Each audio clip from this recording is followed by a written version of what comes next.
Hi guys, welcome to this module on routine, habits and tracking.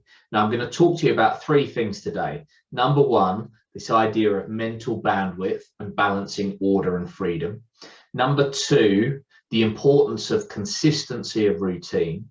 Number three, about habits, both stacking them and tracking them.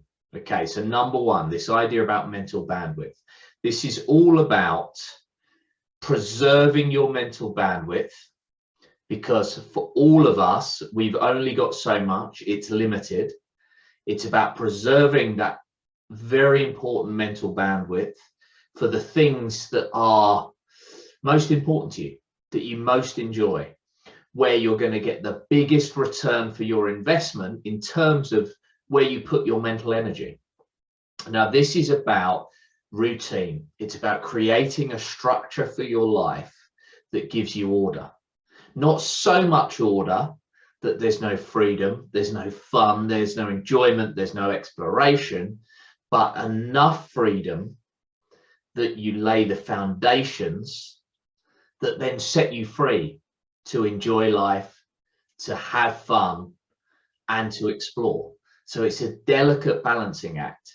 Now, all of you are here because there are elements of your health and well-being that you want to improve in order that you have more energy, that you feel less stressed, that you love your body more, that you're more relaxed in your own skin, you're more professionally successful, your personal lives flourish. So that flourishing, that thriving, that freedom is founded on the stability, the foundation of structure and routine. And what you're trying to do here is to work out for you personally, how much is enough order, how much order is freeing, and then walking that line and maintaining it. So the idea here is about using dietary and lifestyle rules for yourself that set you up for success, that don't trap you. You're creating rules that free you physically and mentally. Okay, and then that brings us quite nicely on to consistency of routine. So the second thing we're going to talk about today. You've got this far, therefore you've already heard me talking to you, and you've already taken action around establishing consistent sleep and wake times, maintaining an overnight fast, making sure you go 4 hours between main meals, thinking about training and exercising at the same time of day. There are three things there immediately, three really important mental and physical cues that we're sending our body every day: when we wake, when we sleep, when we first eat, then consistently after that, the time between foods, when we train, when we exercise. Really important physical, mental cues we're sending ourselves and our body systems. Nail those down, and already then we've created a routine, we've created structure. Layer on top of that scheduling important tasks, whether they're personal, whether they're to do with work. If we start scheduling, again, enough that these things get done, rather than it feeling like a barrier to creativity or an impingement on your freedom. You've got to find that line. It is different for all of us. But if we don't schedule important tasks, no matter who we are, if we leave things to chance, we'll probably get away with it for a while. But when the pressure hits, when there's an external emotional trigger, when we're under some stress, important things will go by the wayside. And if those important things, whether they're professional, personal, physical, if they're tasks that leave you less able to then deal with that pressure, well, that sense of freedom was counterintuitive, because now you're trapped back in those old patterns, those patterns that are familiar, yes, but that you want to break free from. So let's think then about how that structure actually works in practice. And that's about habit stacking and tracking where we need to, not tracking everything, but where we need to. So let's take the example of our morning. Your morning habits might be to journal before you switch your phone on. Now, what we're doing there, we're pairing the thought of journaling with the thought of your phone.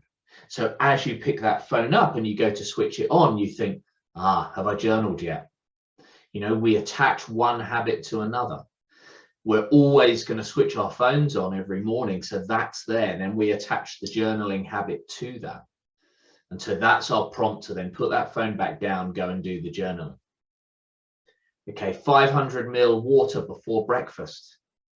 You know, if you're opening the fridge in the morning before you've even had a sip of water, that's your reminder to go and take in that half a litre that you've expired overnight. Likewise, when you eat your breakfast, that's your reminder that you're to supplement that day.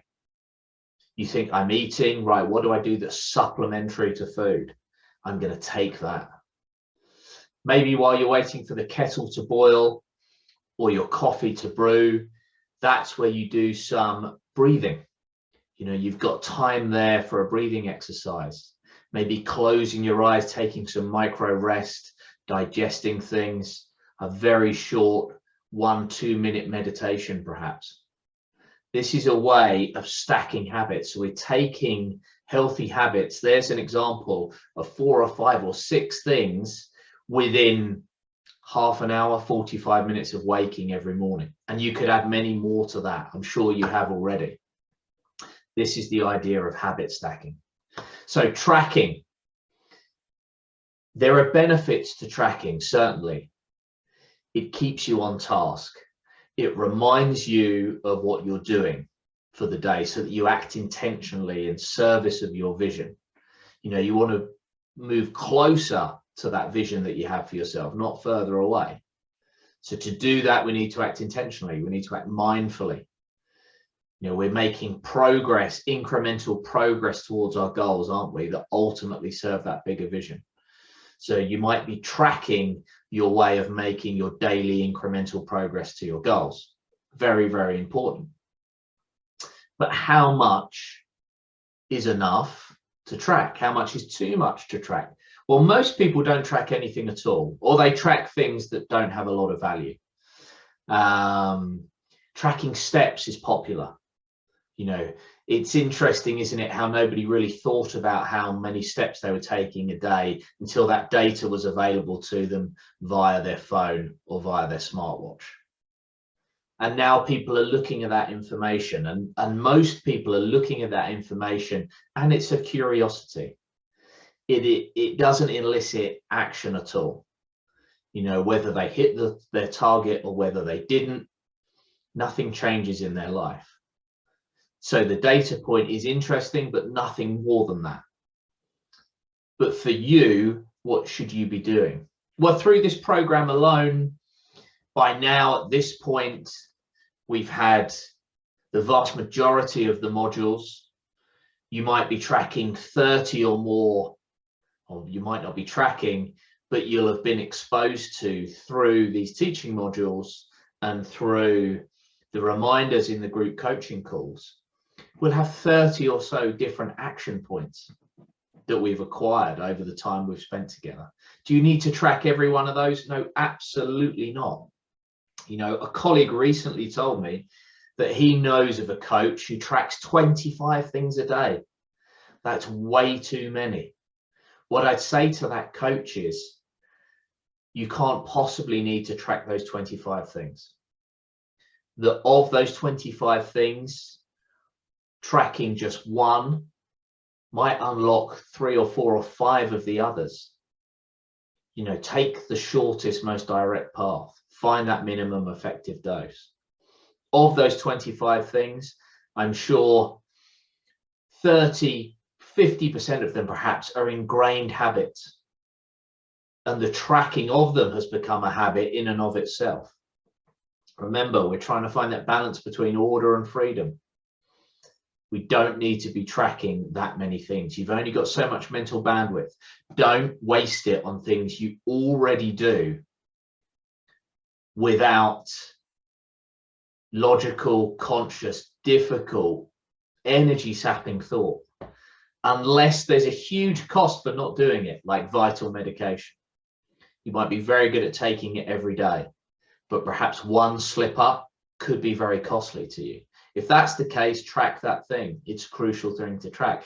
But most of the things we're thinking about tracking here, whether it's, you know, when we stop drinking caffeine, or how well hydrated we are, or whether we move today, they're not, missing them is not going to have a direct impact on your health there and then in the moment, acutely felt. Okay, so when we've nailed something, when we have that consistency, we stop tracking it and we add something else in, so that we're constantly making progress towards our goals, towards our vision.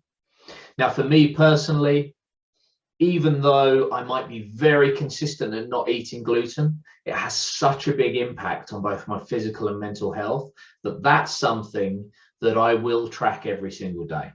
That's one of the essentials for me. But I no longer need to track whether I drink 3 liters of water a day. That habit is ingrained. It's a waste of my time tracking that. I no longer need to track whether I consume caffeine after 11 a.m. because I don't. That habit is ingrained. It's dropped off my list. Similarly, I don't need to track whether I train. I have my routine, I have my structure, I have my plan for training. That looks after itself now. It's not something I need to track. So similarly for you guys, track a habit for 30 days. And if at the end of the 30 days, you've got a better than 90% success rate, you've achieved competency. Replace that habit with something else. You're thinking about tracking somewhere between 6 and 9 things a day. There are, for all of us at any one time, probably half a dozen things that we could cope with progressing. But keep it single figures. Don't exceed 9. Get 30 days of 90% plus competency. Drop it from your list of 6 to 9 things that you track and replace it with something else that's progressive, something else that's moving the needle for you, taking you closer to that goal incrementally and ultimately in service of your vision. Good luck, guys.